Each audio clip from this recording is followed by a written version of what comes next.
ناظرین آداب، پیغام ٹی وی حیدرآباد دکن کے زیر اہتمام آواز دکن پروگرام میں آج پیش ہے عرض دکن کے ممتاز سخنور ادیب و مدیر اعلیٰ ماہنامہ خوشبو کا سفر جناب صلاح الدین نیر صاحب سے ایک ملاقات۔ سب سے پہلے تو نیر صاحب، پیغام ٹی وی حیدرآباد دکن کے اس منفرد پروگرام آواز دکن میں آپ کا دلی خیر مقدم ہے، استقبال ہے۔ ناظرین، صلاح الدین نیر صاحب کی شخصیت اہل دکن بالخصوص ہم حیدرآبادیوں کے لیے محتاج تعارف نہیں ہے۔ نیر صاحب کا ادبی سفر زائد از 6 دہوں پر مشتمل ہے۔ آپ نے زندگی کے نشیب و فراز کے ساتھ حیدرآباد کے ماضی قریب کو نہ صرف اپنی آنکھوں سے دیکھا ہے بلکہ کئی اکابرین ادب سے آپ کے گہرے مراسم رہے ہیں۔ آئیے تمہیدی کلمات کو مختصر کرتے ہوئے ہمارے معزز مہمان جناب صلاح الدین نیر صاحب سے مذکورہ نکات کے علاوہ آپ کے حالات زندگی، عنفوان شباب، عہد جوانی، تعلیم، ملازمت، ادبی زندگی کا آغاز بحیثیت شاعر و ادیب، آپ کی خدمات، دوست و احباب، رسالہ خوشبو کا سفر کا آغاز، ادب کے تئیں آپ کے نظریات، مقاصد و عزائم کو جاننے اور سمجھنے کی کوشش کرتے ہیں۔ نیر صاحب، سب سے پہلے یہ بتائیے کہ آپ کی پیدائش کب اور کہاں ہوئی؟ میری پیدائش 25 جنوری 1935 میں ہوئی، ہمن آباد میں ہوئی، تعلقہ ہمن آباد جو دکن کا علاقہ ہے وہ، اور وہاں کی تہذیب و کلچر پورا حیدرآباد سے وابستہ رہا ہے۔ پھر وہاں میں نے ابتدائی تعلیم اپنے تایا کے ذریعے مسجد میں پائی، پھر اس کے بعد میں اسکول میں شریک ہوا۔ ہمن آباد میں مڈل اسکول تھا، اس سے زائد کلاسز نہیں ہوتی تھی، انتظام نہیں تھا۔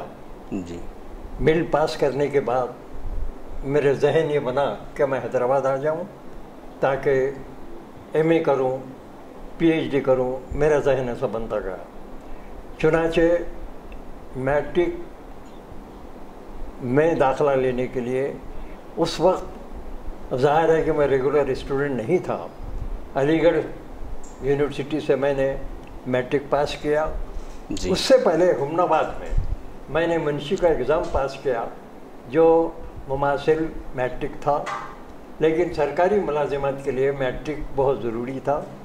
میٹرک کے بعد میں نے مدھیہ پردیش سے انٹرمیڈیٹ کیا، پھر اس کے بعد جامعہ عثمانیہ سے میں نے بی او ایل کیا، پوسٹ گریجویشن کیا، اور اس کے بعد میں نے ایم او ایل کیا۔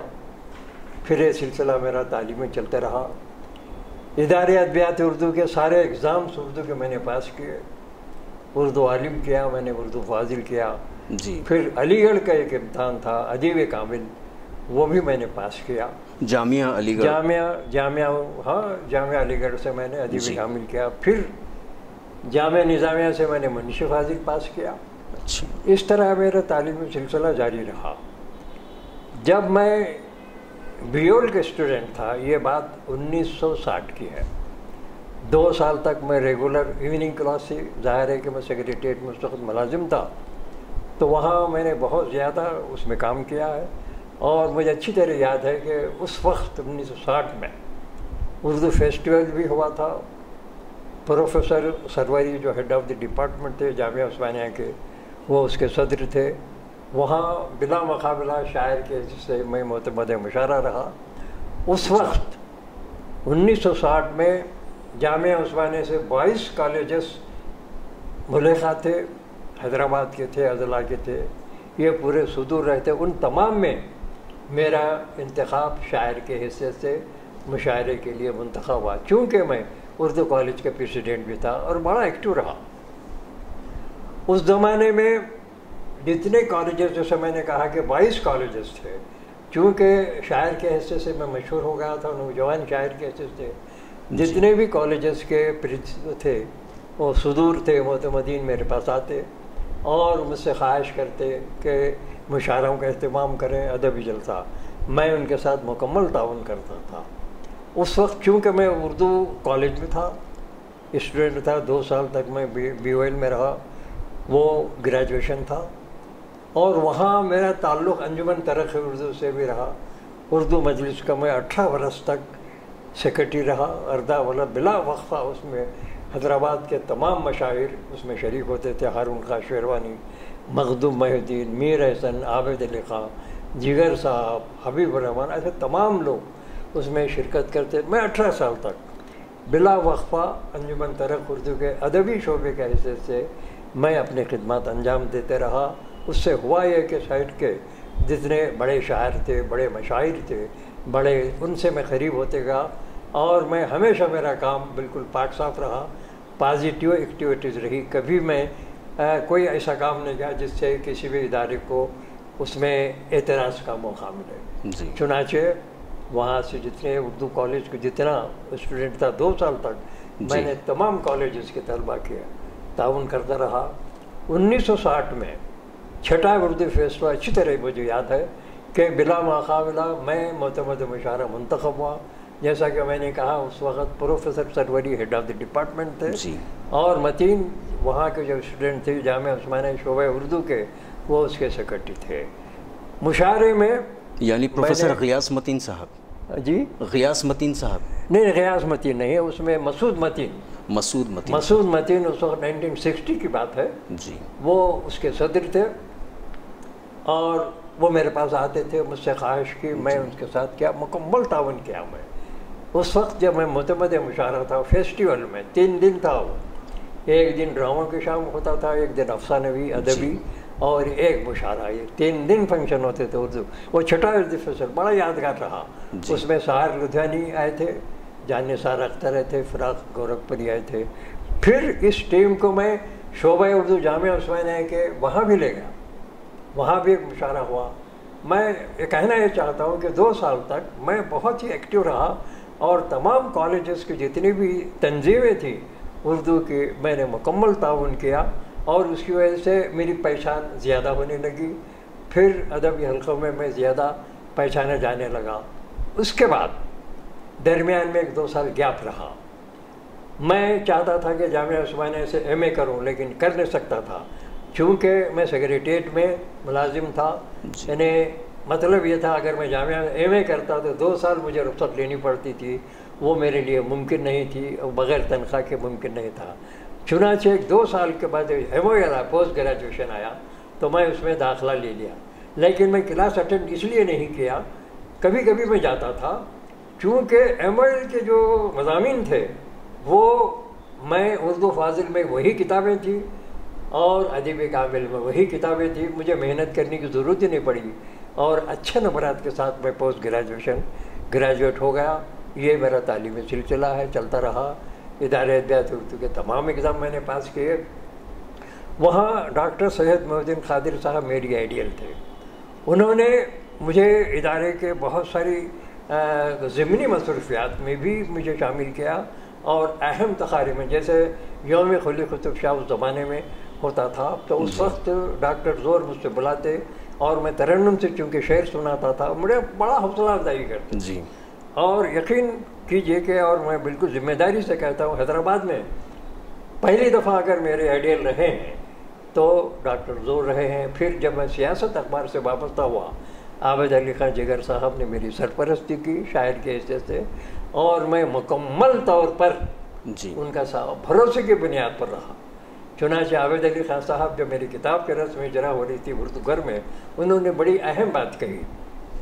انہوں نے کہا کہ ادبی ٹریس قائم ہوا ہے، بہت سارے حیدرآباد کے شاعر ان سے چاہتے ہیں کہ ادبی ٹریس سے وابستہ ہو جائیں، سیاست کے ادبی شعبے سے، لیکن میں نے کسی پر بھروسہ نہیں کیا۔ میں صلاح الدین نیر لکھا ہے انہوں نے، مجھے صلاح الدین نیر مل گئے، مجھے کسی کی ضرورت نہیں ہے۔ یہ الفاظ ایسے تھے میرے لیے کہ بڑے اعتماد کے تھے، انہوں نے بڑے بھروسے کے ساتھ کیا تھا۔